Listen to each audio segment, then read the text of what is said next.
Total na 46 na magurang sa Sangay Camarines Sur ang nakaresibin ng livelihood kits kasudma Hulyo 5.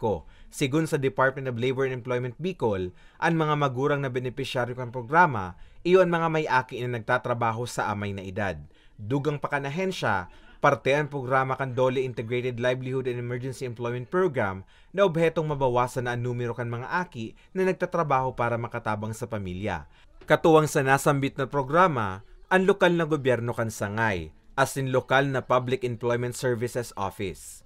Kasi ito continuously growing Kung may ma-identify kami sa iba. Ang livelihood kit na pigtaon nakadepende sa benepisyaryo. May natawan ni nego cart, makinang pantahi, mga gamit panluto asin iba pa. Nagkakantidad man ng 30,000 pesos ang labang livelihood kit o lampas 1.3 milyones pesos. So, naibibigay namin yon. Depende sa kanilang kakayahan at nakikita din namin na feasible ba, yung feasibility ng pagkakaroon ng hanap buhay na angkop sa kanya. Ugmaan DOLE Bicol sa positibong resulta kan programa. Hulit na nagluluwas na nagbaba man ang kaso ng child labor sa riyon. Hali sa pagiging may pinakadakul na kaso kan taon 2011.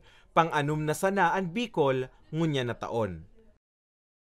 Pagyamanin naman po nyo yan at ang kapalit niyan, wala ng anak na magtatrabaho, walang anak na nakatigil sa bahay, dapat po nakabalik sa paaralan at nai-enjoy ang kanilang pagiging bata.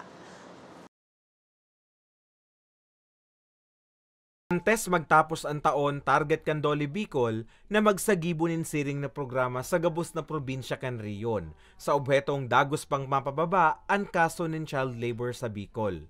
Para sa mga baretang tatak Bicol, Carmelo Balia.